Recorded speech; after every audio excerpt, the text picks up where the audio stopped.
Bismillahirrahmanirrahim. Assalamualaikum warahmatullahi wabarakatuh. Alhamdulillah, wassalatu wassalamu ala rasulillah Muhammad ibn Abdillah al-qa'im bihuquqillah wa daqatil farajahullah. Ashhadu an la ilaha illallah wahdahu la syarika la wa ashhadu anna Muhammadan abduhu wa rasuluhu la nabiyya ba'dah.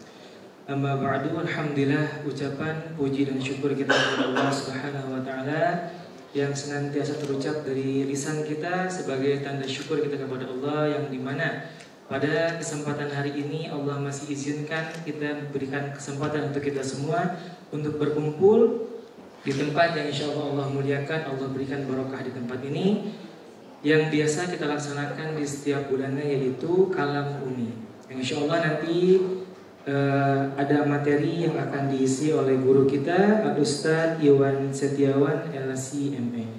Maka sebelum itu kita hadirkan hati kita, kita hadirkan niat kita. Mudah-mudahan apa yang nanti disampaikan oleh beliau insya Allah pasti bermanfaat untuk kita semua. Yang mau tidur ditahan dulu tidurnya, jadi setelah kajian baru tidur, gitu ya. Baik, kita langsung saja kepada acara inti kita.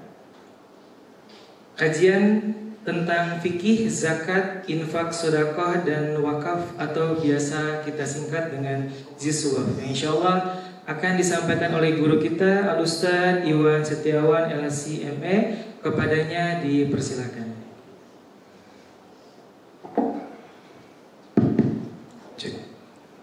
Bismillahirrahmanirrahim. Assalamualaikum warahmatullahi wabarakatuh.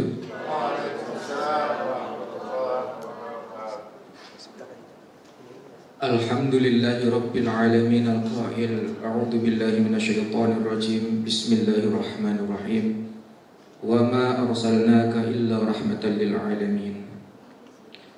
Nahmaduhu wa nasta'inuhu wa nastaghfiruh wa na'udzu billahi min syururi anfusina wa min sayyiati a'malina, man yahdihillahu fala mudilla lahu wa man yudlil fala hadiya lahu. Asyhadu an la ilaha illallah wahdahu la syarika lahu wa asyhadu anna Muhammadan abduhu wa rasuluhu la nabiyya ba'dah.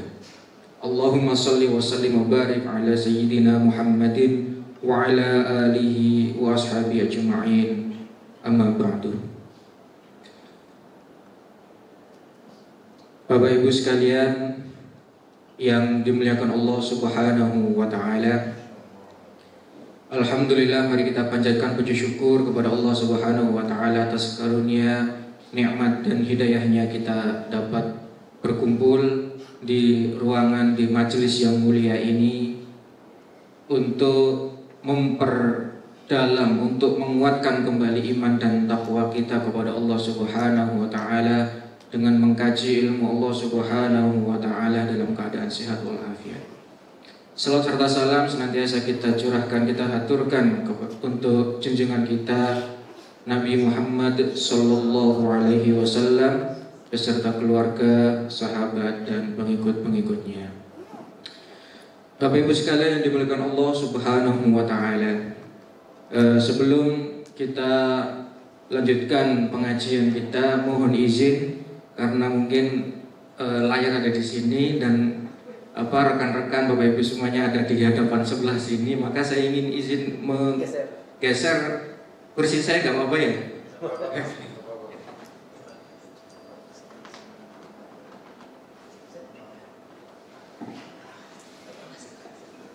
Jazakumullah khairan. Baik,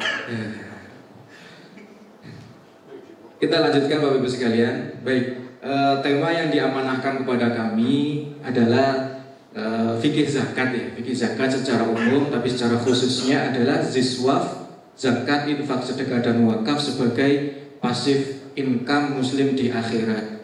Ya, namanya Iwan Setiawan tapi Jawanya medok banget Pak ya. Enggak ada sunda-sundanya gitu. Mohon dimaafkan. Baik, next.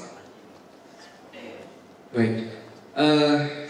Kita mulai dulu dari ta'rif atau definisi, batasan pengertian dari zakat itu apa. Kita refreshment terlebih dahulu apa itu tentang zakat sebelum kita masuk, karena memang zakat itu ibadah yang mau nggak mau merecall kembali pemahaman kita tentang matematika, Pak. Menghitung kembali pemahaman kita tentang ilmu IPS, ekonomi. Nah, karena memang seperti itu agama Islam. Islam itu tidak hanya mengajarkan kepada kita ibadah dalam aspek yang ritual saja, tetapi juga semuanya itu bernilai ibadah, semuanya dihitung, semuanya itu diawasi, dan semuanya diminta pertanggungjawabannya oleh Allah Subhanahu wa Ta'ala. Nah, zakat. Zakat itu apa? Secara bahasa lughatan, zakat itu artinya nama. Nama itu artinya tumbuh, produktif, berkembang. Ya. Ada juga makna lain dari az-zakah itu adalah tazkiyah atau penyucian. Karena kedua makna ini, baik an-nama itu juga melekat di dalam ibadah zakat. Karena hanya harta-harta yang produktif atau potensi diproduktifkan itulah yang terkena zakat. Sedangkan makna zakat sebagai tazkiyah, penyucian, itu memang secara maqasid atau tujuan Allah Subhanahu wa Ta'ala mensyariatkan zakat itu adalah untuk menyucikan, membersihkan harta. Pertama, hartanya dibersihkan, kemudian menyucikan jiwa orang yang memiliki harta tersebut. Nah, sedangkan untuk istilah qadrun wajibun fi malin makhsusin li ta'ifatin au jihatin makhsusatin, yaitu kadar wajib, berarti ada batasan kadarnya, ya, ada prosentasenya. Wajibun berarti hukumnya itu wajib, bukan sunnah. Fi malin makhsusin, diwajibkannya di harta-harta tertentu yang memenuhi kriteria dan syaratnya, tidak di semua harta. Li ta'ifatin, nah untuk dibagikan kepada siapa setelah dipungut? Untuk ta'ifatin, kelompok. Au jihatin, atau untuk urusan makhsusatin yang tertentu pula. Ya, jadi besarannya sudah ditentukan, dari harta yang seperti apanya juga sudah ditentukan, penyalurannya juga sudah ditentukan oleh syariat. Next. Nah, supaya ada muatan pengajiannya, karena kalau fikih zakat itu nanti akan ketemu sama ngitung-ngitung, Pak. Baik, kita refresh kembali pemahaman kita tentang bagaimana dulu kita mengaji di pesantren tentang zakat. Ini saya ambilkan dari kitab Ihya Ulumuddin karya Imam Al-Ghazali rahimahullah ta'ala. Ya, ini di bab yang kelima, Al-Babul Khamisu, utawi bab ingkang kaping 5, bab kelima, fi asrori zakah, ing dalam rahasia-rahasia saking zakat, tentang rahasia ibadah zakat. Baik. Qala Allah Ta'ala, Allah Subhanahu wa Ta'ala berfirman di dalam Al-Qur'an, walladzina yaknizuna adh-dhahaba wal fiddah wa la yunfiqunaha fi sabilillah. Dan orang-orang yang yaknizuna, menimbun-nimbun, adh-dhahaba, emas, wal fiddah, dan perak, wa la yunfiqunaha fi sabilillah, dan mereka tidak menginfakkannya di jalan Allah, fabasyirhum bi'adzabin alim. Berikan mereka kabar gembira dengan adab yang pedih. Ya. Kalau lanjutannya dari ayat tersebut adalah ini kecaman dan ancaman sekaligus bagi orang-orang yang menimbun-nimbun harta. Loh, berarti nggak boleh dong memiliki banyak harta. Ya salah juga pemahaman seperti itu. Karena ada kewajiban zakat dan kewajiban haji, otomatis kalau nggak ada harta, bagaimana cara melaksanakannya? Ya, makanya kita daftar haji mulai dari sekarang, ya, baik itu dengan harta maupun daftar niat terlebih dahulu. Setiap hari kita niatkan, Allahumma inna nas'aluka hajjan mabrur. Ya Allah, kami mohon kepadamu, berikanlah kami haji yang mabrur. Minimal itu dulu kita niatkan di akhir, kita selipkan di dalam doa kita setelah sholat, itu kita bacakan itu. Nah, kalau ada rezeki ya kita mulai mencicil dari sekarang, kita niatkan mulai dari sekarang. Nah, yang tidak boleh itu adalah apa? Yang tidak boleh adalah menimbun, yakni zina. Apa kriteria yakni zina? Menurut para sahabat, yakni zina itu adalah menimbun harta, disimpan saja tanpa dikeluarkan zakatnya. Jadi berapapun banyak yang kita miliki, berapapun yang dapat kita hasilkan, tidak masalah. Justru bagus, kita bisa berinfak banyak-banyak. Yang tidak boleh adalah ketika tidak dizakatkan. Dizakatkan aja tidak, apalagi diinfakkan. Yang wajib aja tidak dilakukan, apalagi yang sunnah. Kalau sudah mulai meremehkan yang sunnah, maka kalau sudah mulai meremehkan yang wajib, otomatis yang sunnah pun tidak akan dikerjakan. Seperti itu.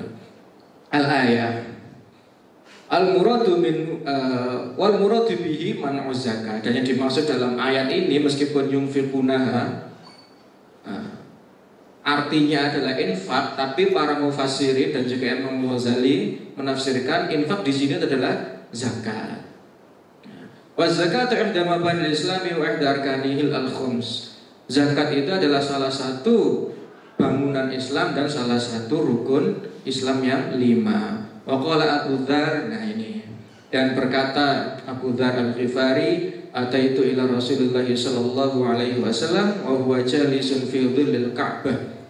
Aku pernah mendatangi Nabi Muhammad sallallahu alaihi wasallam ketika beliau sedang duduk di bayangan Ka'bah, ngadem di bayangan Ka'bah, di panas-panasnya hari gitu ya. Rasulullah sedang ngadem di situ, kemudian datanglah siapa? Abu Dzar Al-Ghifari. Falamma ra'ani qala alaihi salam, tatkala Rasulullah sallallahu alaihi wasallam melihatku datang, beliau berkata,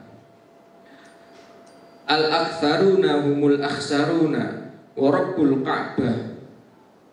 Orang-orang yang memperbanyak harta itulah adalah orang-orang yang paling merugi. Jadi berlakulah di sini prinsip trade off atau al-ghurmu bil ghurmi atau high risk high return. Harta semakin banyak, risikonya juga besar. Risikonya menjadi orang yang paling merugi dan juga ada potensi keuntungannya, potensi returnnya sebagai orang yang paling beruntung. Jadi nggak ada masalah kalau punya banyak, tapi hati-hati jangan menjadi yang paling merugi. Jangan lewatkan kesempatan menjadi yang paling beruntung. Itu maksudnya. Nah, orang-orang yang paling banyak hartanya itulah yang mereka yang paling merugi. Warabbul Ka'bah, dan demi Tuhannya Ka'bah. Qultu, aku berkata, kata Abu Dzar, manhum, siapa mereka Rasul? Qala salam, Rasulullah bersabda, al-aktsaruna amwalan illa man qala hakadha wa hakadha min baini yadayhi wa min khalfihi wa an yamini wa an shimalihi. Mereka itulah orang-orang yang paling banyak hartanya. Ketika diminta untuk zakat, ketika diminta untuk infak, ketika diminta untuk membantu dan sebagainya, ada aja alasannya. Qala hakadha hakadha.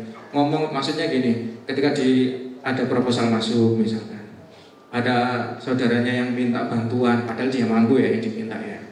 Ada aja alasannya. Maaf kemarin baru dipakai ya. Padahal dipakai apa? Itu yang biasanya kita lakukan ya. Ada uang nggak bisa dipinjam gitu. Maaf kemarin baru dipakai buat gini, kemarin baru dipakai buat gitu. Ini maksudnya seperti itu artinya ya. Ada proposal masuk, tar dulu deh, besok-besok aja. Kayaknya masih perluan yang ini gitu. Ada aja gitu. Wa min khalfihi wa an yamini wa an shimalihi. Ada aja alasannya, di depan ada alasan, belakang, samping, kiri, kanan ada alasannya. Wa qalilun mahum, dan sedikitlah di antara mereka yang tidak merugi. Ma min sahibi ibilin wala baqarin wala ghanamin la yu'addi zakataha illa ja'at yaumal qiyamati. Tidaklah orang-orang yang mempunyai jeragan-jeragan unta, jeragan apalagi itu bakor, sapi, kambing yang tidak mau mengeluarkan zakatnya, melainkan yang dimiliki ternak-ternaknya itu akan datang pada hari kiamat itu dalam bentuk yang lebih besar ukurannya, maka natsu asmanaha ya, ukurannya lebih besar dan lebih gemuk daripada dia melihat waktu di dunia, ya. Tunhituhu biquruniha. Apa yang dilakukan oleh kambing-kambing, sapi-sapi mereka itu? Kalau kita membahas tentang kurban, ya, hewan yang sudah dikurbankan itu akan, ya, dikatakan akan datang menjadi tunggangan. Ya bagus kalau datang menjadi tunggangan. Hakikatnya bagaimana Allah alami. Ini pembahasan di kurban seperti itu.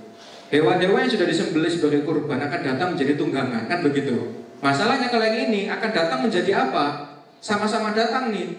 Tunhituhu biquruniha. Nyeruduk orangnya itu dengan tanduk-tanduk mereka.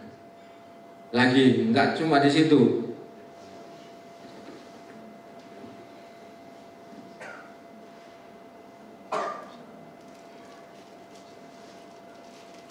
Tunhituhu biquruniha wa tatu'uhu bi'adlafiha. Setelah diseruduk-seruduk dengan tanduknya, diinjek juga dengan adlafiha, dengan cakar-cakar mereka. Siapa di sini yang pernah keinjek kakinya dengan kaki sapi? Saya pernah, ya, karena rumah saya di belakang rumah saya ada kandang sapinya Mbah, gitu kan, sering main di situ, ya pernah juga gitu kan. Lumayan rasanya. Itu ukuran normal, ya. Nanti di akhirat ukurannya kan lebih besar masalahnya. Sudah diseruduk, diinjek pula. Nah, kullama nafidat akhroha, setiap kali yang, misalkan dia punya 100 kambing, berarti udah nyampe nisab, ya kan? Urutan itu, kambing pertama datang nyeruduk dia, nginjek, ganti yang kedua, ketiga, sampai yang ke-100. Kullama nafidat akhroha, setiap kali selesai kambing yang ke-100 itu menyeruduk dan menginjak dia, adat ilaihi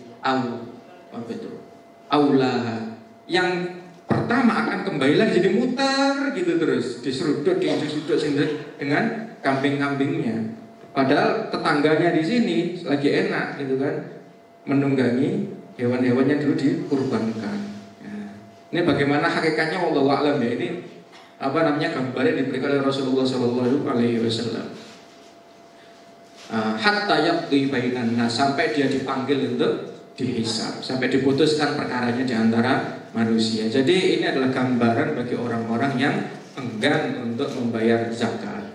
Kalau yang di atas ini adalah di ayat itu menceritakan tentang emas dan perak yang tidak dikeluarkan zakatnya. Yang di bawah ini adalah tentang hewan ternak yang tidak dikeluarkan zakatnya. Artinya semua harta yang kita punya itu akan berpotensi menyelamatkan kita atau justru akan menjerumuskan kita.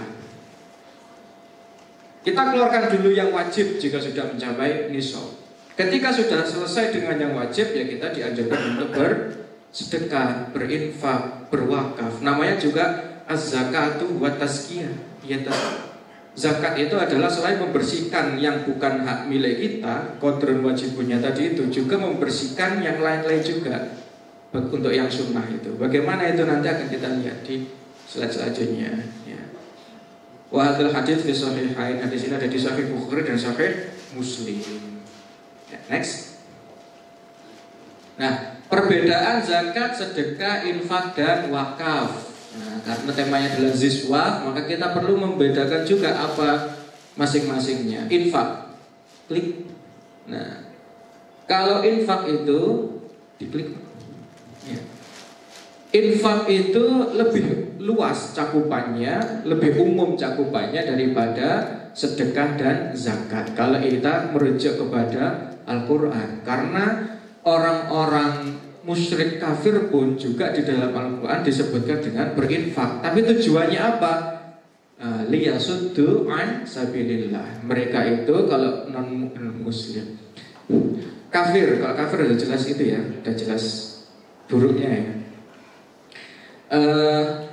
Orang-orang kafir itu menginfakkan harta mereka justru untuk menghalangi jalan Allah. Sedangkan kalau orang-orang mukmin, alladzina yunfiquna amwalahum fi sabilillah. Ini kalau kita membedah secara bahasa. Tapi kalau secara istilah, apalagi istilah di Indonesia, infak ya sedekah juga gitu. Sudah menjadi istilah milik umat Islam. Next. Nah, sedekah dan wakaf. Oke, baik. Kita samakan sedekah dan infak karena kita orang Indonesia. Sedangkan wakaf itu apa? Wakaf itu adalah kita melepaskan harta milik kita menjadi milik Allah Subhanahu wa ta'ala. Kalau infak dan sedekah, saya menginfakkan 1 botol air, maka zat dan manfaatnya milik orang yang saya beri infak, saya beri sedekah. Tapi kalau saya menginfakkan suatu rumah, maka kepemilikannya itu adalah milik Allah Subhanahu wa ta'ala. Sedangkan manfaatnya itu milik mauquf alaih, miliknya para penerima wakaf. Kalau zakat itu sebutannya mustahik, kalau wakaf namanya mauquf alaih. Sehingga tidak bisa dijual, tidak bisa dihibahkan, tidak bisa dibalik nama lah intinya ya. Maka wakaf itu selamanya ya milik Allah Subhanahu wa ta'ala, yang dikelola oleh lembaga nadhir. Seperti itu. Next. Nah, sedangkan zakat yang kita ketahui tadi, jadi lingkaran besarnya ini adalah infak. Di dalam infak itu ada yang lebih khusus lagi bernama sedekah dan wakaf. Di dalam sedekah itu ada yang lebih khusus lagi dan lebih berat lagi hukumnya yang bernama zakat.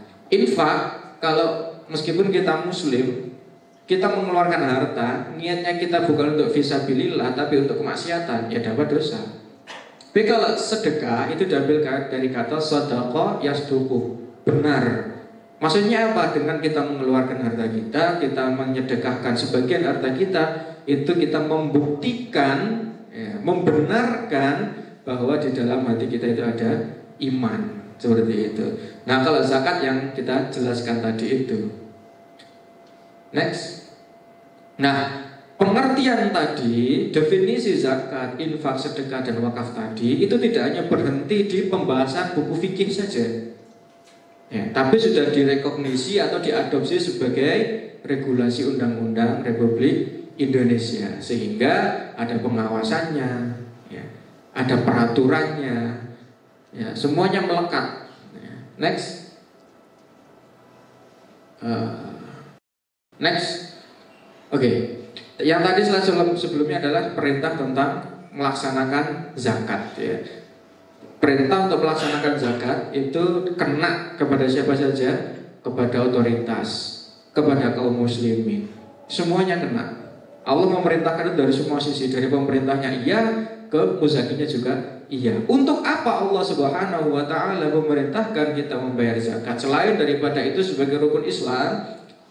Ini, kalau menurut Imam Ibnu Qudamah rahimahullah ta'ala dalam Raudhatun Nadhir, bahwa Allah Subhanahu wa ta'ala memerintahkan suatu hukum syariah, itu pasti ada maqasid, ada tujuannya.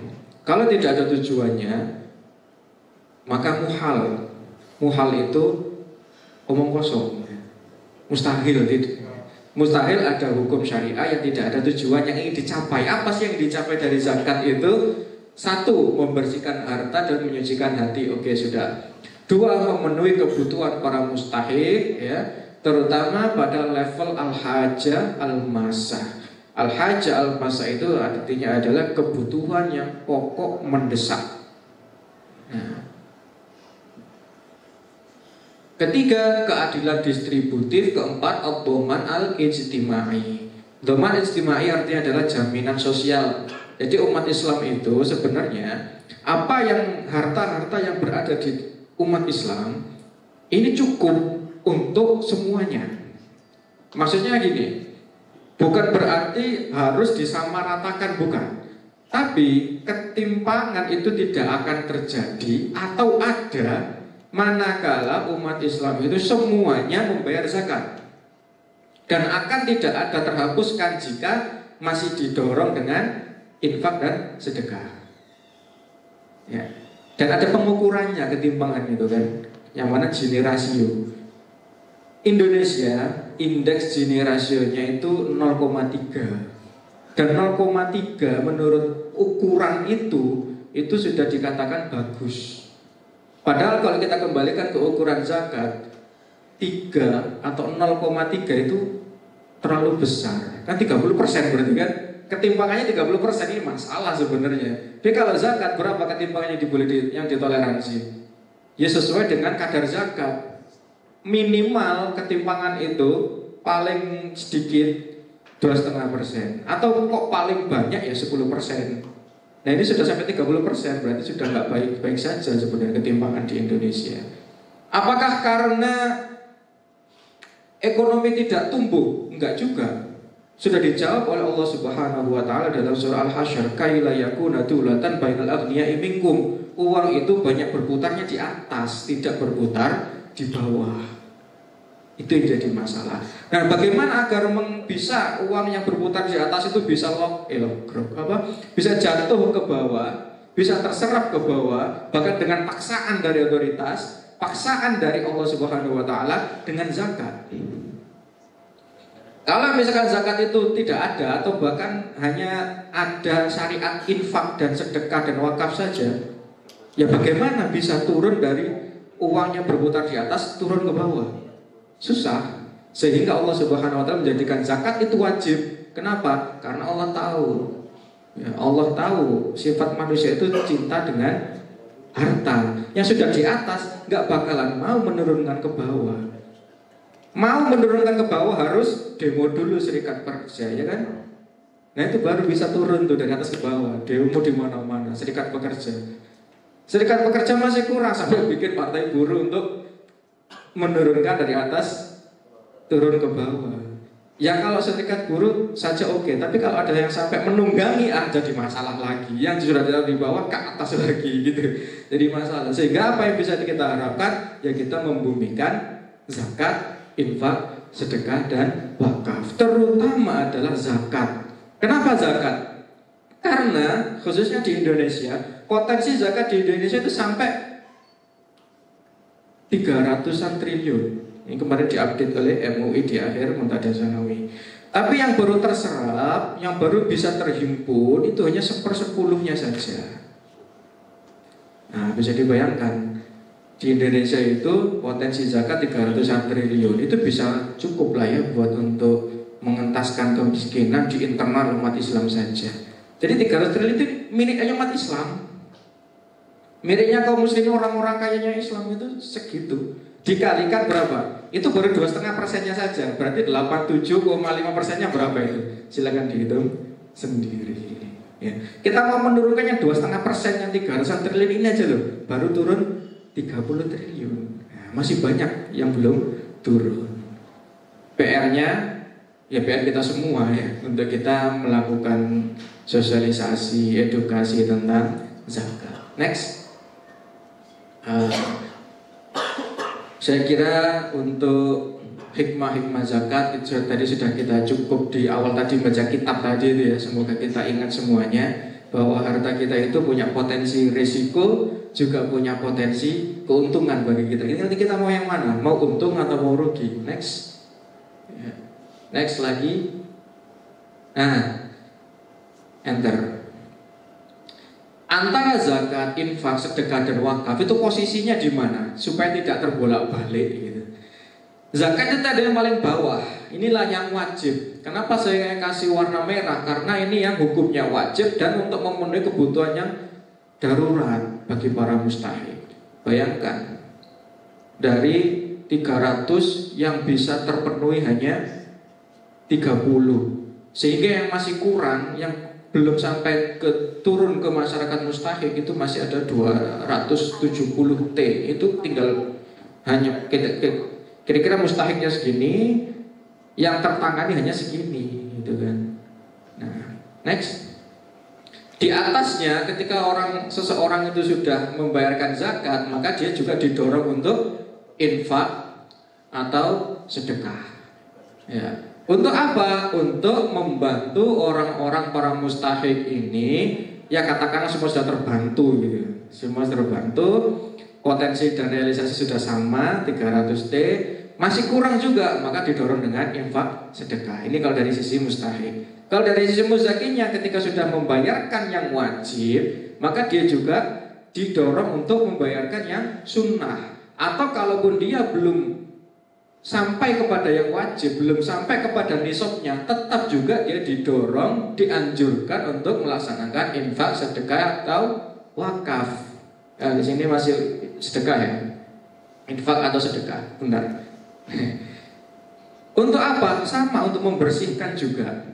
Jadi Rasulullah Shallallahu Alaihi Wasallam ketika mengedukasi para sahabat agar mereka mau untuk berzakat, tidak hanya menyebutkan bahwa zakat ini wajib, zakat ini rukun Islam, tapi tidak, menyebutkan juga hikmah-hikmahnya. Contoh, kepada seorang perempuan yang suka atau gemar menggunakan perhiasan gelang India. Ngerti gelang India? Gelang keroncong. Gelang yang kalau dipakai banyak, putar-putar, kalau digoyang-goyang bunyi kerincing-kerincing gitu. Atau kalung rantai kapal gitu. Nah, itu Rasulullah SAW bagaimana? Ketika mengedukasi seorang sahabat yang kelihatan flexing kayak gitu. Sini ya. Itu anakmu masih kecil, gelangnya kok gede banget ya. Terus kenapa Rasul? Mau nggak kamu misalkan gelang itu akan menyeret anakmu ke neraka? Nah, itu untuk yang perhiasan. Untuk para pedagang bagaimana? Wahai para pedagang, pekerjaanmu itu adalah pekerjaan yang paling berisiko untuk keberkahan, maksudnya. Datangnya dari mana ketidakberkahan? Dari sumpah-sumpah palsu, dari omongan-omongan yang menghias-hias produk gitu kan. Yang seharusnya kualitasnya itu 80 tapi diiklankan kualitasnya di atas 80, itu kan termasuk sumber-sumber ketidakberkahan. Sehingga para pedagang didorong untuk mengeluarkan zakat, didorong untuk mengeluarkan infak dan sedekah juga. Untuk apa? Untuk membersihkan dari hal-hal yang mengurangi keberkahan atau yang nyampur-nyampur dengan yang kotor-kotor itu. Sehingga kalaupun pendapatan kita belum sampai kepada nisab, belum sampai kepada taraf yang wajib membayar zakat. Nah, ini otokritik buat yang ngomong aja ya, saya nggak ingin menggurui para hadirin semuanya. Kadang saya datang itu terlambat. Kadang saya ngopi itu bisa sampai 1/4 jam di jam kerja. Kadang makan sampai 5 jam istirahat. Kadang harusnya selesai tapi nggak selesai gara-gara ngerjain pekerjaan atau urusan pribadi. Tapi gaji tetap penuh, ya kan? Gaji penuh, tapi kita belum penuh memberikan kewajiban kita kepada kantor. Meskipun saya belum sampai pada taraf membayar wajib bayar zakat, kira-kira kena tidak dengan 2 sabda Nabi yang tadi itu? Yang anak kecil pakai gelang mewah dan pedagang yang suka bersumpah palsu, suka menghias-hias informasi, merubah-merubah informasi dagangannya gitu kan. Dibuat cetar seperti apa padahal ya biasa aja barangnya gitu. Nah, kira-kira sama tidak kondisi saya dengan 2 orang yang disebutkan oleh Rasulullah SAW tadi? Ya kira-kira 11-12 lah ya. Sehingga meskipun pendapatan kita ini belum sampai kepada nisab, ya seyogyanya ya, kita tetap mengeluarkan untuk infak atau sedekah. Untuk apa? Ya karena itu tadi ya, membersihkan dari yang sebenarnya bukan hak kita tapi hak kantor gitu, kayaknya kita korupsi gitu, kita keluarkan. Kalau kita kembalikan ke HRD, Bu, Pak, ini karena kemarin saya kira-kira saya hitung-hitung ternyata 2 jam saya korupsi waktu. Yang ada malah nggak naik tahun depannya. Terlalu jujur soalnya. Baik, next.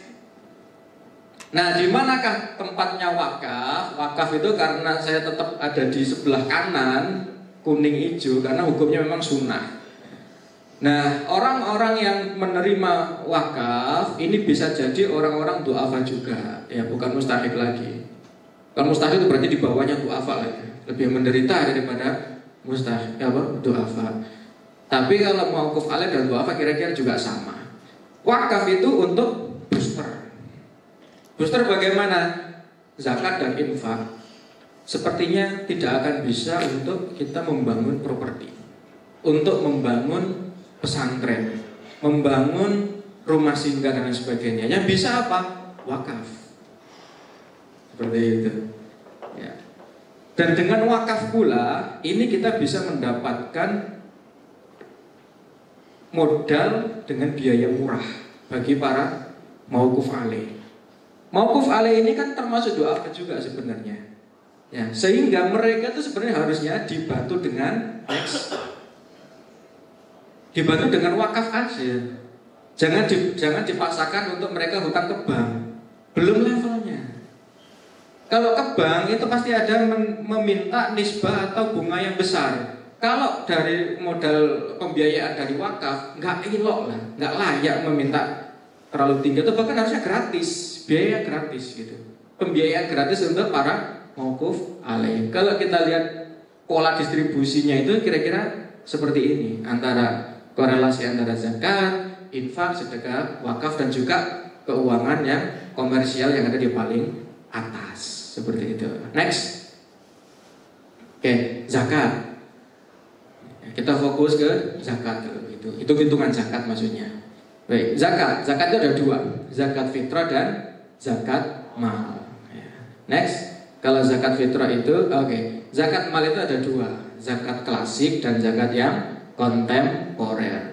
Zakat klasik itu adalah yang disebutkan oleh Rasulullah SAW secara langsung, secara khusus melalui hadis-hadis beliau. Karena sumber-sumber harta yang disebutkan oleh Nabi Muhammad SAW di dalam hadis itu ada memang di zaman itu. Nah, bagaimana dengan yang belum ada di zaman Nabi Muhammad SAW? Katakanlah bertani gandum. Rasulullah menyaksikan langsung, Rasulullah tahu. Tapi bagaimana dengan bertani padi? Nah, itu masuk ke dalam, kalau padi itu ke dalam zakat yang kontemporer. Dan ada juga zakat klasik tapi rasa kontemporer. Apa itu? Zakat harta dagang. Karena akan melibatkan perhitungan akuntansi. Dan hebatnya adalah Rasulullah sudah menunjukkan cara ngitungnya. Jadi sebenarnya zaman dulu itu sudah canggih ya. Cuman kalau dihitung-hitung tangible asetnya gak kayak sekarang gitu. Karena apa? Kalau semakin kesini kita menjadi agen-agen pemercepat dari kiamat. Dengan apa? Meninggi-tinggikan bangunan gitu. Next, perhitungan zakat. Next, zakat fitrah kita singkat saja. Zakat fitrah ini kalau di inisiatif zakat Indonesia ketentuannya adalah 3,5 liter beras atau 2,7 kg beras. Tapi boleh dibayarkan dengan uang senilai 2,7 kilo atau 3,5 liter beras, seperti itu. Apakah ada landasan syariahnya? Next.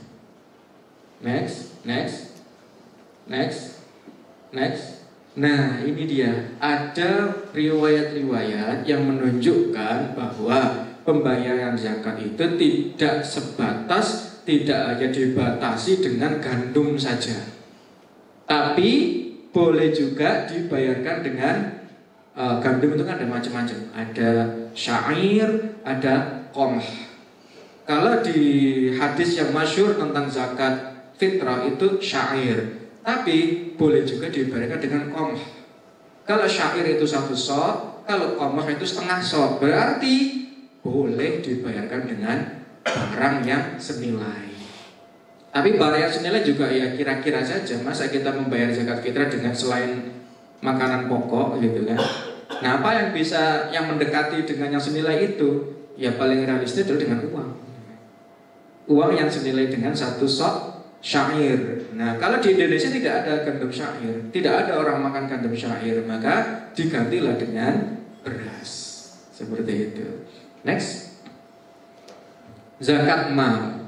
Next, baik, syarat-syarat zakat mal. Nah, ini bagi kita yang pendapatannya sudah atau harta kita sudah mencapai nisab, kita periksa. Atau mungkin kita nggak ngerasa kalau sudah mencapai nisab, baik kita periksa. Syarat wajib zakat 1, muslim merdeka. Loh, kok nggak ada baligh? Emang nggak ada syarat baligh di zakat itu. Dari kita lihat zakat fitrah pun diwajibkan pada anak-anak, diwajibkan pada yang baru lahir. Ada nggak syarat baligh untuk zakat fitrah? Tidak ada. Demikian pula di zakat mal, tidak ada syarat harus baligh dulu. Seperti itu. Saya pernah menyampaikan fikih zakat ini untuk pelatihan di salah satu sekolah elit di daerah Serpong. Ketika disebutkan tentang zakat mal, zakat emas, zakat perak, zakat perkebunan, zakat peternakan gitu kan. Ngantuk banget mereka. SMP Pak Bu. Umur mereka masih belasan. Nah, ketika saya mau masuk ke dalam zakat tabungan dan zakat deposito, melek semua. Padahal umur mereka masih belasan tahun ya, belum masuk usia balik gitu. Wah, berarti ya kita paham lah ya apa yang mereka miliki. Ya, mereka juga wajib bayar. Kalau nggak bayar, siapa yang dosa? Orang tuanya, walinya. Ada hadisnya, ada riwayat yang sahih dari Umar bin Khattab radhiyallahu anhu bahwa seorang wali yatim yang khawatirnya ingin mendapatkan warisan yang banyak mencapai nisab, ya maka disuruh untuk diputar dalam usaha yang produktif supaya apa? Tidak habis dimakan zakat. Jadi anak kecil pun ketika punya harta pendapatan yang mencapai nisab, ada nggak anak kecil yang pendapatan mencapai nisab? Banyak kalau kita lihat TV. Ya, artis-artis yang kecil-kecil itu pendapatannya berapa? Capai nisab semua, nggak ada yang tidak. Nah mereka juga pun wajib bayar zakat pendapatan, zakat profesi sebagai artis, sebagai YouTuber, selebgram dan lain-lain sebagainya. Ya. Syarat harta wajib zakat, satu halal, bukan dari pencurian, korupsi dan sebagainya, bukan dari gasap dan lain sebagainya. Dua, milik sempurna, tidak sedang digadaikan, tidak sedang sengketa, benar-benar sudah milik sendiri, ya, tidak masuk ke dalam pengadilan, digadaikan pun tidak. Tiga, berkembang atau dapat dikembangkan, ya, nanti contohnya ada. Empat, mencapai nisab atau batas tertentu minimal, kalau pajak berarti PTKP lah. Lima, berlalu haul untuk sebagian harta tertentu. Next. Ustaz, kalau misalnya waktunya udah mau habis, tolong diingatkan.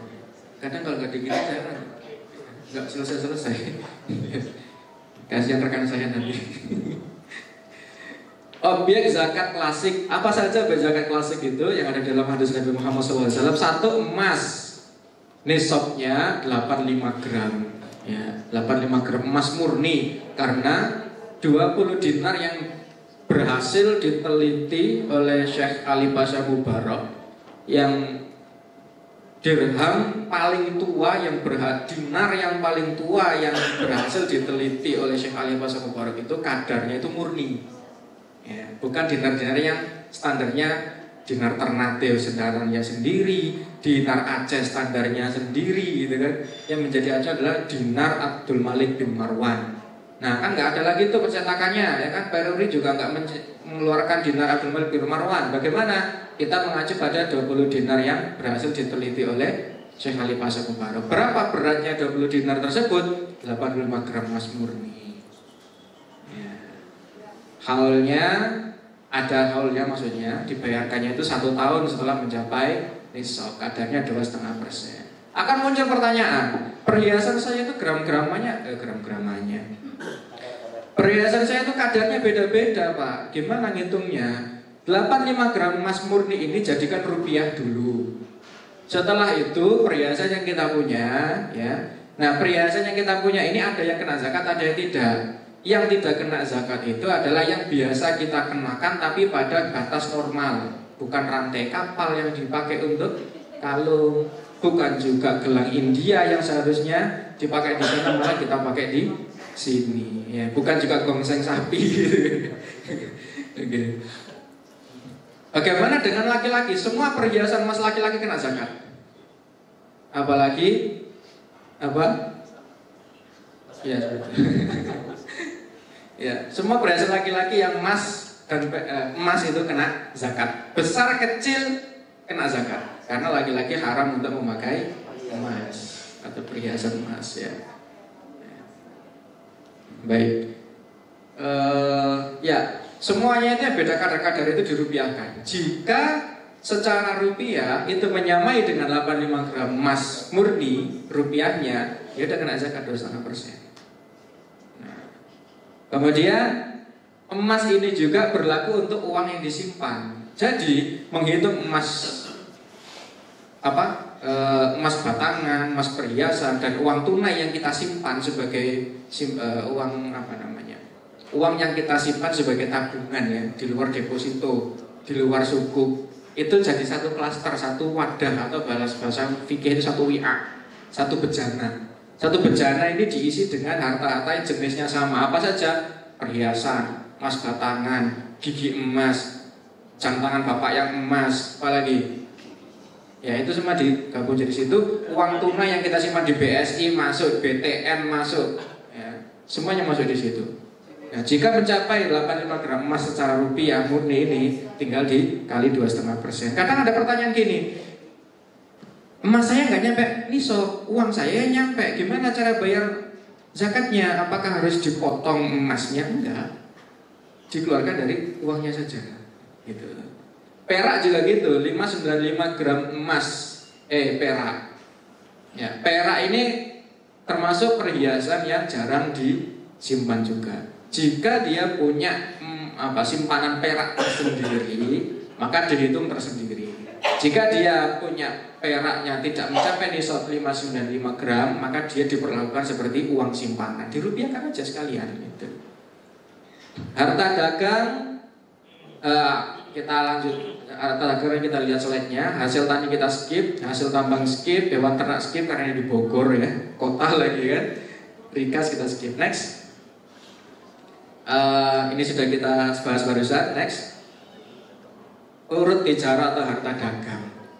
Ya, di era pasar digital seperti ini, ya terkadang orang pedagang itu nggak kelihatan barangnya, nggak kelihatan tokonya, tapi tahu-tahu kirim gitu kan. Tinung notif masuk, masuk gitu kan. Ya. Bagaimana cara menghitungnya Mas Mbak? Biasanya yang punya toko-toko online, ya kita. Ya. Ada yang punya toko online di sini? Toko offline? Yang sudah punya masih merintis, kita doakan semoga bisa menjadi besar dan bisa bayar zakat ya. Amin, amin ya rabbal alamin. Ya, begini cara ngitungnya. Ketentuan nisabnya sebenarnya 8 gram emas, kadarnya 2,5%, berlalu haul, dapat dibayar dengan uang atau dengan barang yang kita jual. Dikenakan pada individu perusahaan. Semua barang yang diperjualbelikan untuk mendapatkan keuntungan. Jadi misalkan orang jual rumah tapi niatnya hanya untuk ya daripada nggak kepake, daripada runtuh nggak ada yang nyewa juga jual aja. Nah itu nggak kena zakat harta dagang. Tapi nanti hasil jualnya digabungkan dengan uang simpanan.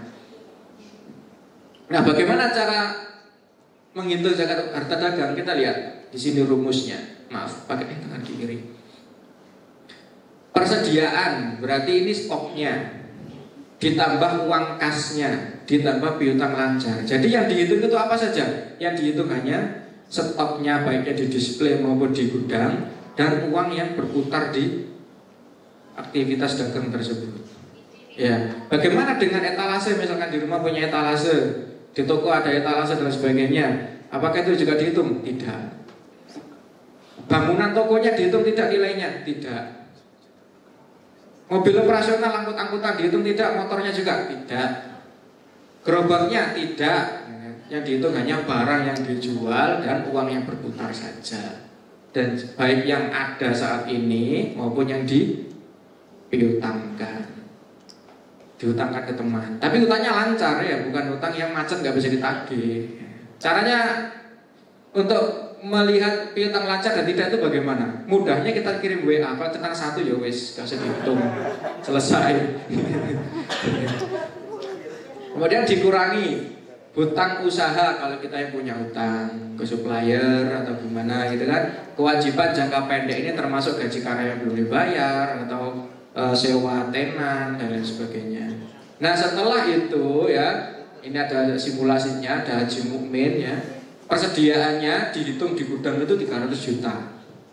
Uang kasnya di laci dan di bank itu 75 juta. Punya utang ke supplier 55 juta. Punya piutang macet yang ditagih centang satu tadi itu 11 juta. Ya kan? Punya kewajiban yang lain, sewa-sewa dan sebagainya dihitung di akhir tahun itu 30 juta. Cara menghitungnya bagaimana? Ya kita masukkan dulu ke bejana apa saja, persediaan, uang dan piutang lancar. 375 juta. Dikeluarkan atau dikurangi apa saja? Harusnya ini 11 juta masuk ya. Ya. Saya tulis di situ 11 juta piutang macet untuk trap saja. Kali aja salah baca gitu kan. Yang macet gak usah dimasukkan kecuali kalau lancar. pengurangnya itu 85 itu hutang usaha dan kewajiban. Sisanya dikali 2,5%, seperti itu. Nampaknya ini zakat kontemporer, tapi padahal ini zakat klasik loh. Ada hadisnya di atas itu yang Arab-Arab itu semua hadisnya tentang zakat harta dagang. Cara menghitungnya juga di atas. Kelihatan kontemporer, tapi sebenarnya ini klasik. Zakat yang klasik gitu. Zakat yang ada teksnya, ada di dalam kitab-kitab fikih yang lawas, seperti itu. Next. Oke ini. Next, enggak usah. Next. Skip.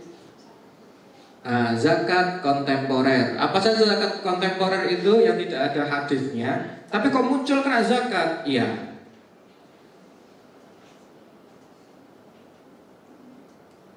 Dalil itu terbatas. Ya. Dalil itu terbatas. Tapi fenomena umat Islam itu tidak berhenti selesai ketika dalil terakhir itu turun. Nah, bagaimana untuk menghukumi kejadian-kejadian baru setelah selesai masa tasyrik? Ya, kita perlu berijtihad. Kita perlu menelaah antara kesesuaian dalil yang sudah turun dengan kejadian baru yang belum ada dalilnya. Nah, kalau zakat-zakat yang kontemporer, salah satu metode itu dikiaskan kejadian-kejadian yang baru, sumber-sumber penghasilan kekayaan yang baru, yang modern. Ini kira-kira dikiaskan ke yang klasik itu masuk yang mana, nah, seperti itu. Ya intinya tidak ada yang benar-benar baru gitu, hanya kemasannya saja yang kelihatan baru, tapi substansinya substansi klasik. Gitu. Logam mulia, ya, diperlakukan seperti emas dan perak. Uang simpanan diperlakukan sebagai dinar dan dirham.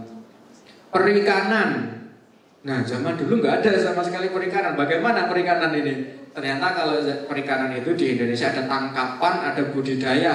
Kalau tangkapan dia bertambang. Ada nggak zakat klasik tambang? Ada. Kalau hasil budidaya, apakah dia itu masuk ke pertanian? Tidak.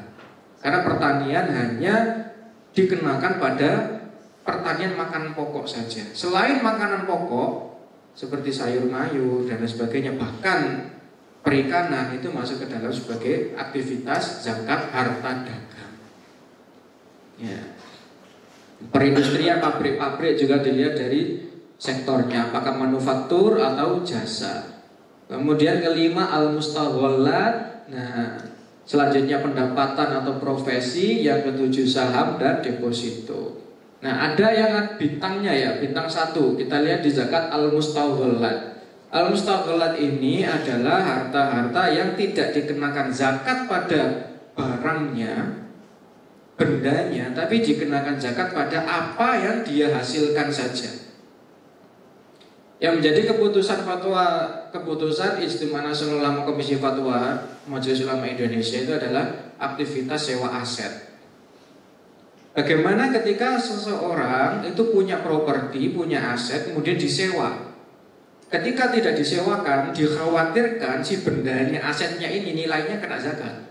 Tapi ketika disewakan, apakah bendanya kena zakat lagi? Tidak, yang dikenakan hanya hasil sewanya saja. Ya.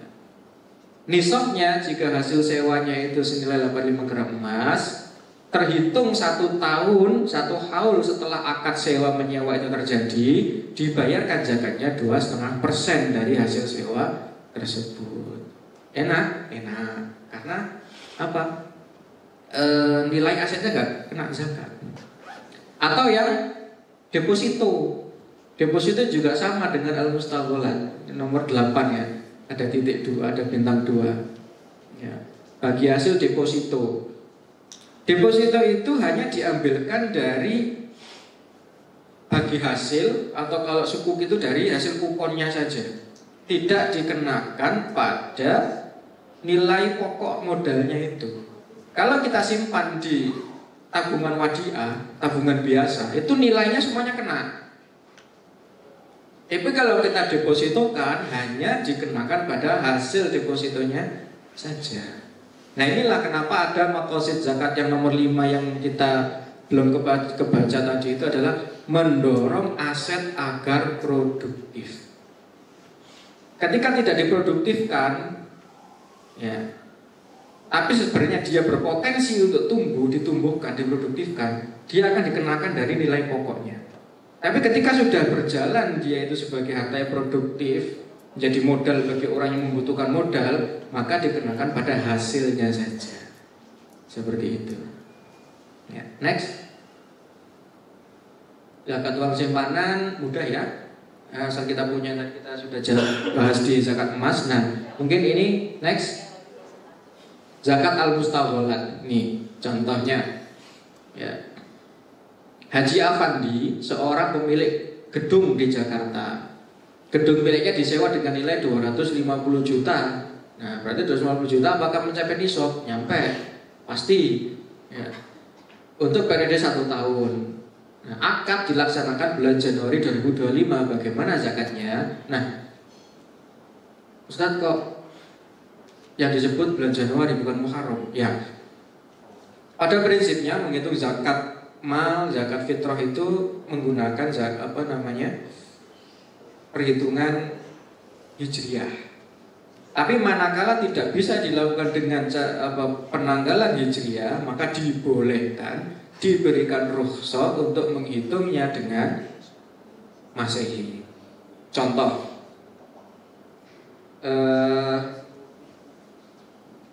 kita kita gaji pakai perl bank ya. Kira-kira banknya bisa nggak melayani kita perlnya itu per bulan komariah? Ya nggak bakal bisa.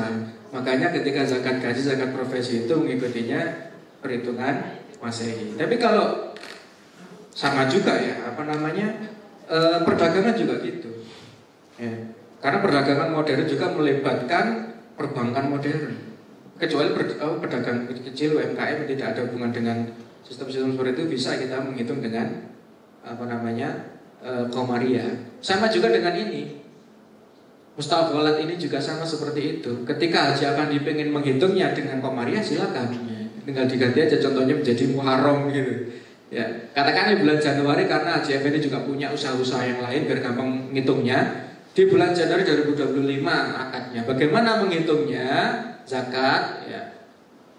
Nah, ini nisabnya 85 gram emas. Jika 1 gram 1 juta, ini nilai lama ya. Tapi 250 juta saya rasa sudah mencapai nisab lah saat ini. Karena 85 gram emas dikali berapa sekarang 1 gramnya? 1,4, 1,5 itu di bawah 250 kalau dikalikan 85. Nah, totalnya dikalikan 2,5%. Kapan dibayarnya? Di bulan Desember 2025. Seperti itu.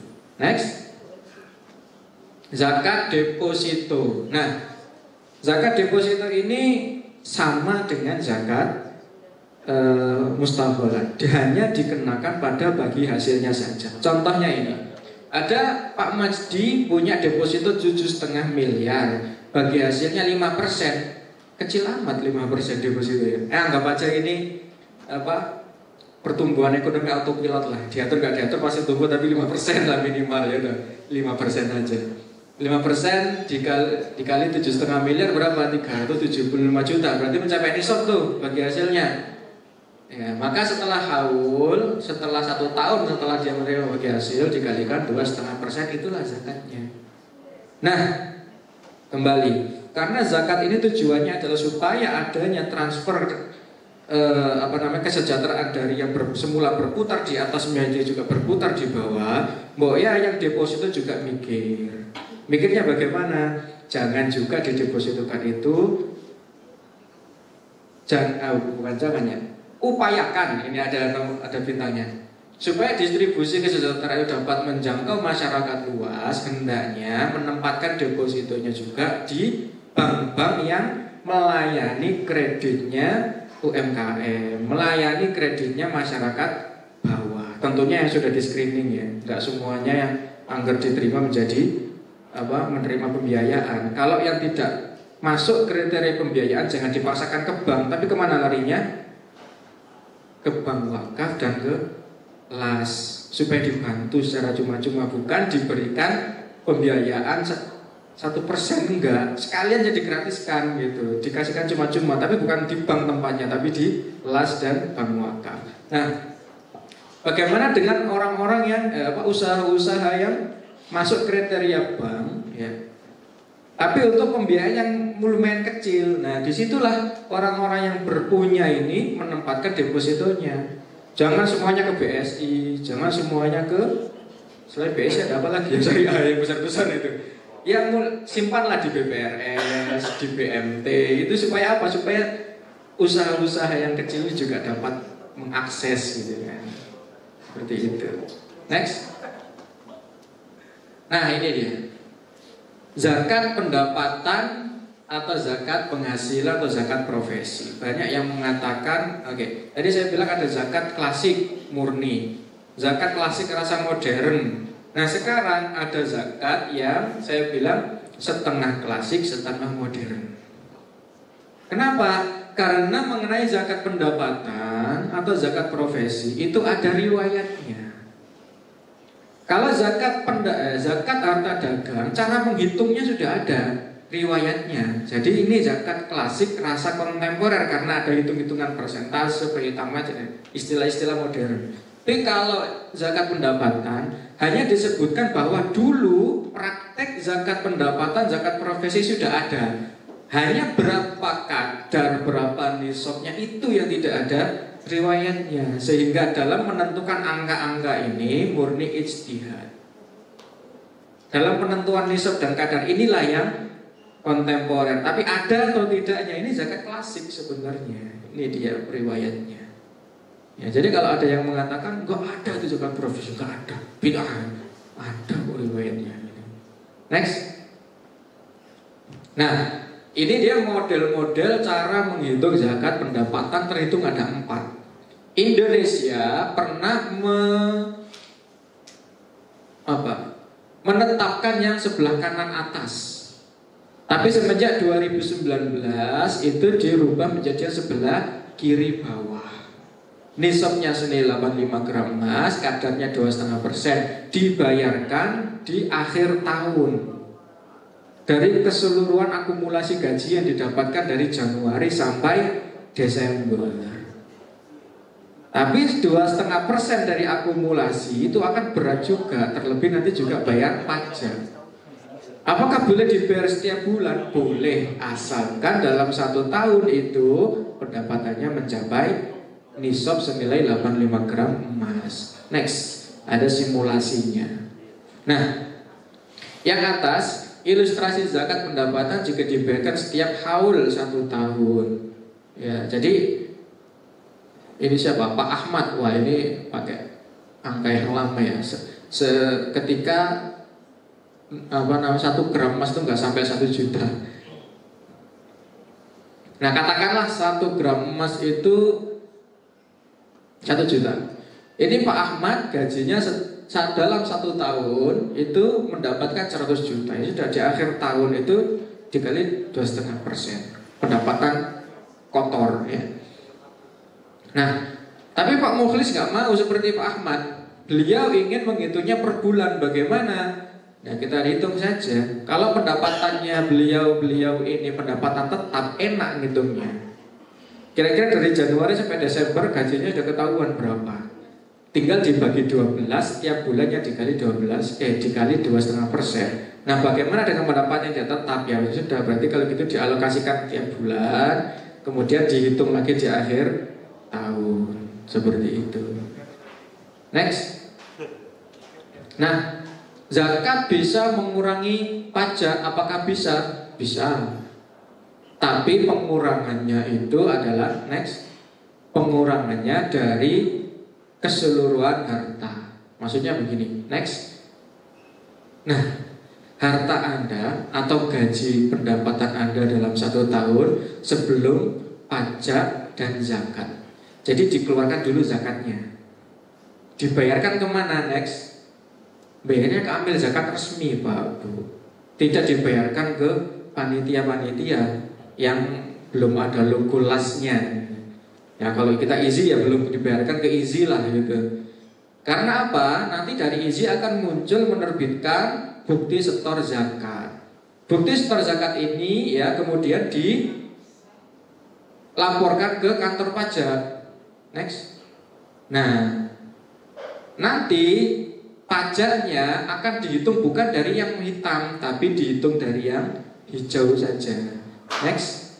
Nah, kemudian next, inilah harta yang kita punya. Ya, sudah bersih dari zakat, sudah bersih dari pajak. Ini yang berlaku di Indonesia. Kalau di Malaysia bagaimana? Kalau Malaysia gini, taxnya di sini, kemudian zakatnya di sini, itu kan enak gitu. Langsung mengurangi dari nilai pajaknya. Kalau di Indonesia baru seperti inilah. Next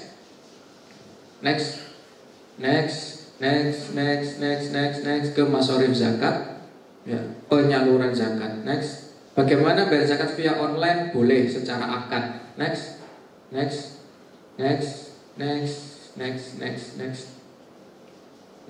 terus. Nah, mustahik zakat, penerima zakat. Ini kaitannya dengan amanah tema yang diberikan kepada kami tentang ziswaf sebagai passive income seorang muslim di hari kiamat.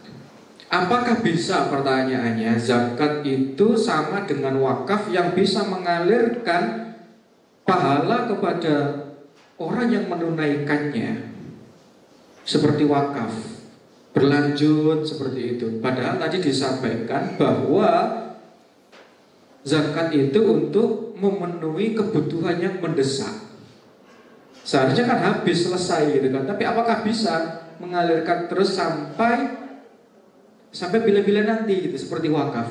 Bisa, kita lihat. Next. Nah, karena dalam surat Al-Baqarah ayat 60 disebutkan mustahik zakat itu ada 8 ya. Fakir, miskin, amil, mu'allaf, gharib, riqab, fisabilillah, dan ibnu sabil. Nah, untuk kebutuhan-kebutuhan yang jangka panjang yang bisa dibangun dengan dana zakat, maka itu juga akan memberikan keutamaan yang sama dengan wakaf. Next.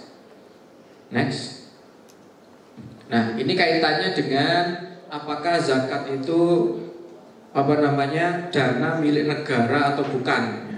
Karena ada aktivitas pungutan dari masyarakat.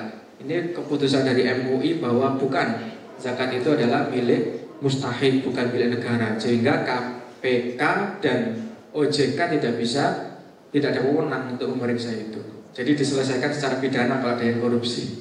Ya, next. Nah, ini dia. Kita bisa lihat di sini proporsi penyaluran dana zakat bahwa memang dibatasi 8 dan diprioritaskan untuk fakir miskin berdasarkan hadis ini, dan sisanya adalah untuk asnaf yang lainnya. Next. Tapi kita lihat pula next.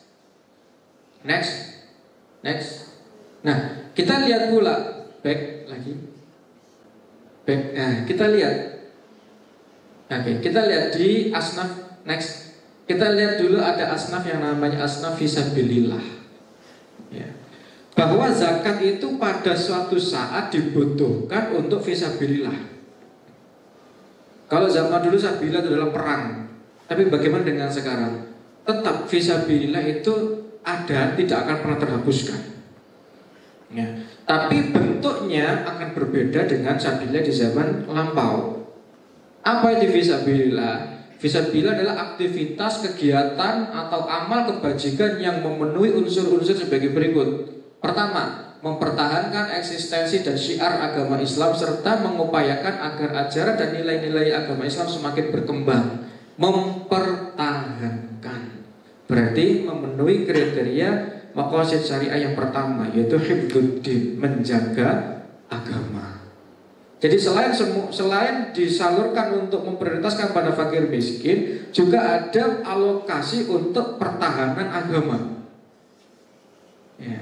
Kalau pertahanan agama ya disesuaikan dengan konteks zaman. Kalau zaman dulu perang, kalau zaman sekarang ya dengan apa? Ya dengan dakwah, mendirikan pusat-pusat pengkajian, mengkader para santri dan sejenisnya seperti itu. Itu diambilkan dari fisabilillah. Selain untuk urusan agama, bagaimana dengan umatnya? B. Menyediakan kehidupan yang aman bagi kaum muslimin dan menjaga kehormatan mereka dari segala macam gangguan yang bersumber dari luar. Ini yang khusus perang ya. C. Memutus ketergantungan umat Islam pada umat lain dengan membangun kemandirian kaum muslim pada hal-hal yang bersifat strategis. Ya. Ini kaitannya dengan apa? Kita mempersiapkan peralatan dan orang-orang yang akan membela agama Islam, yang akan membela umat Islam, yang akan memutus ketergantungan kita dengan umat yang lain.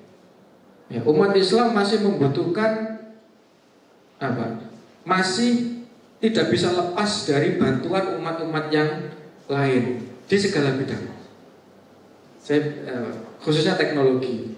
Itu bisa dengan fisabilillah, misalkan disalurkan untuk mahasiswa yang mengambil jurusan-jurusan strategis bagi umat Islam. Ya nanti pada akhirnya umat Islam akan bisa membangun sendiri. Itu yang C.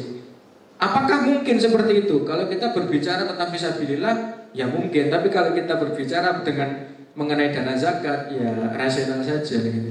Mana yang paling bisa dilaksanakan dari A, B, C ini? Yang A. Ya, dengan yang A ini ya, khususnya apabila kita sudah memiliki sendiri wadahnya, memiliki sendiri bangunannya, memiliki sendiri instrumennya, tinggal zakat kita salurkan sebagainya juga untuk mempertahankan eksistensi agama. Disebutkan tadi ada apa saja, tahfidzul Quran, pesantren dan sebagainya. Itu juga adalah penyaluran-penyaluran untuk fisabilillah. Dan ketika mereka sudah menjadi orang, ya, ketika mereka sudah memberikan manfaat kepada masyarakat, maka pahalanya pun juga akan mengalir kepada muzakinya. Dan manakala ketika mereka mengkader lagi orang-orang yang sama seperti mereka, maka pahalanya pun juga insya Allah akan mengalir kepada orang-orang yang pertama kali membantu mereka. Jadi tidak hanya terbatas pada wakaf saja yang pahalanya bisa mengalir, tapi zakat dan infak itu juga bisa menjadi passive income seseorang jika disalurkan, ada alokasinya juga untuk aktivitas-aktivitas yang untuk mempertahankan agama Islam. Next, ini dia yang dimaksudkan, yaitu memastikan masa depan agama dan umat Islam ini tetap terjaga. Jadi selain untuk memenuhi kebutuhan sifatnya konsumtif, juga dialokasikan untuk masa depan umat Islam dan juga agama Islam. Apakah kita akan apakah kita ada kepastian kita akan hidup seterusnya? Tidak ada.